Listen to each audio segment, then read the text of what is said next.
Assalamualaikum warahmatullahi wabarakatuh.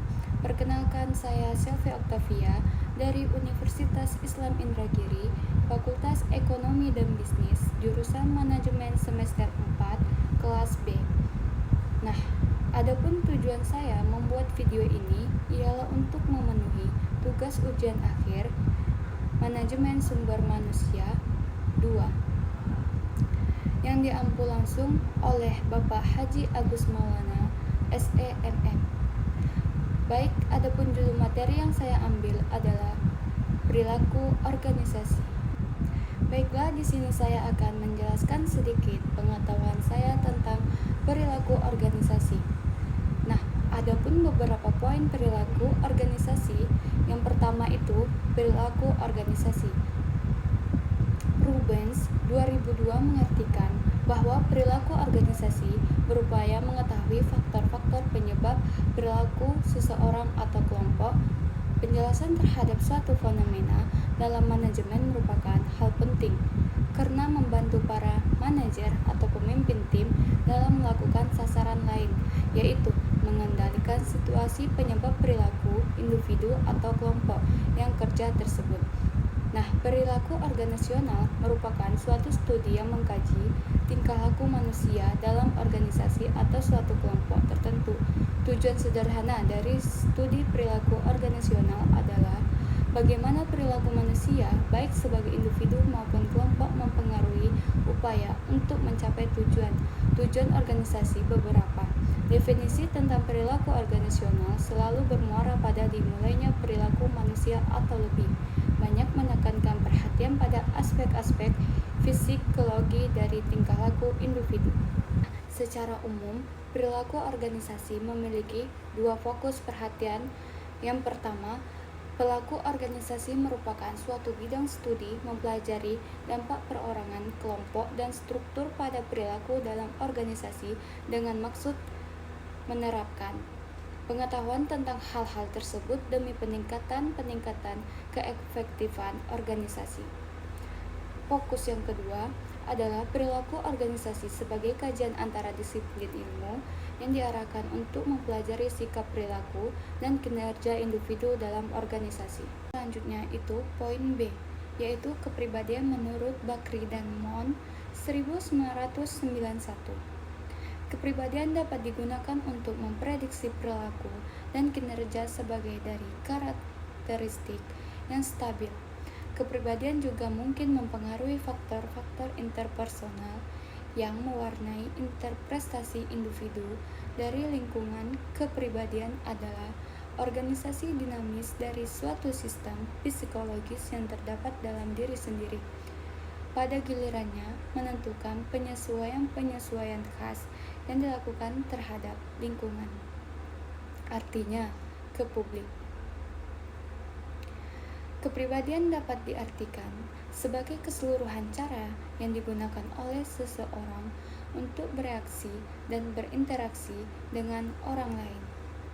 Rubens 2007-129 terdapat beberapa faktor yang dapat mempengaruhi kepribadian, di antara lain faktor keturunan, faktor lingkungan, dan situasi. Keturunan ini merujuk ke faktor-faktor yang ditentukan sejak lahir, ukuran fisik, daya tarik wajah, jenis kelamin dan temperamen, komposisi dan refleks otot, level energi, dan ritme biologi. Lingkungan diantaranya yaitu faktor-faktor yang memberikan tekanan pada pembentukan kepribadian kita adalah kebudayaan di masa kita dibesarkan, pengondisian awal norma di tengah keluarga, teman, dan kelompok sosial, dan pengaruh-pengaruh lain yang kita alami. Yang selanjutnya itu situasi. Nah, situasi ini mempengaruhi dampak keturunan dan lingkungan pada kepribadian individu, walaupun umumnya stabil dan konsisten, berubah dalam situasi-situasi yang berbeda.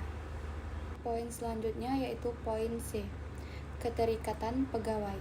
Nah, keterikatan pegawai pertama kali dijalankan oleh kelompok peneliti Gallup dan secara statistik telah memperlihatkan hubungan dengan produktivitas, profitabilitas, pemeliharaan karyawan, keamanan, dan kepuasan pelanggan.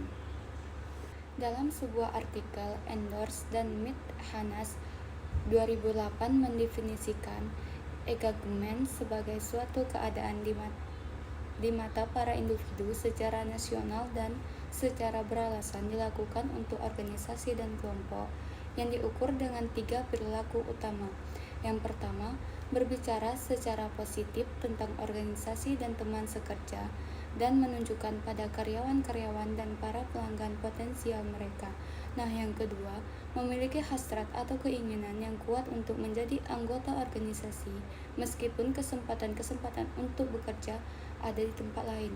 Yang ketiga, menggunakan usaha lebih memperlihatkan perilaku-perilaku yang disumbangkan untuk kesuksesan bisnis. Poin D. Kecerdasan emosional mendefinisikan kecerdasan emosional sebagai himpunan bagian dari kecerdasan sosial yang melibatkan kemampuan memantau perasaan dan emosi baik pada diri sendiri maupun pada orang lain. Emosional terdiri atas 5 dimensi. Yang pertama, kesadaran diri. Yang kedua, pengaturan diri. Yang ketiga, motivasi. Yang keempat, empati. Nah, yang kelima, keterampilan sosial. Selanjutnya yaitu E, kelelahan kerja. Pengetahuan tentang kelelahan kerja telah mengalami peningkatan besar selama 2 dekade terakhir.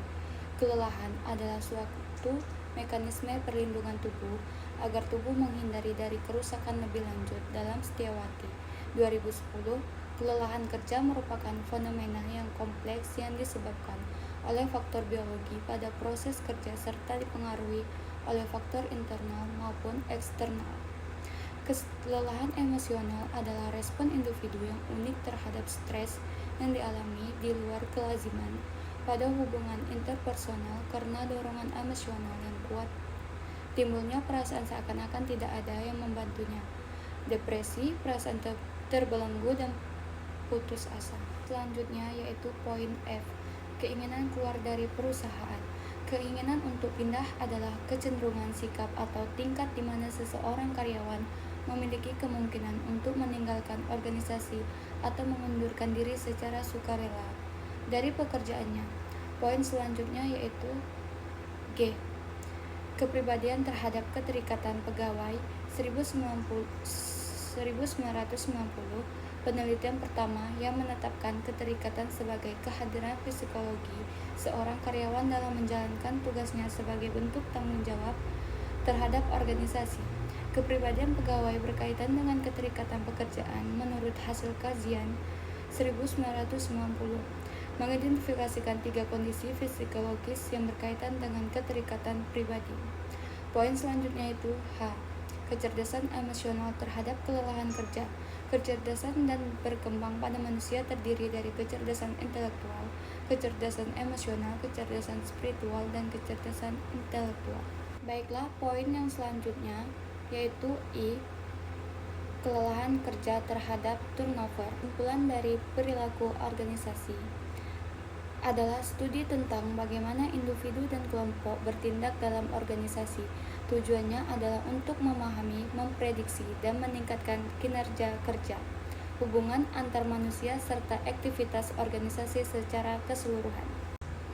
Baiklah, itulah tadi penjelasan singkat tentang materi perilaku organisasi yang saya ketahui.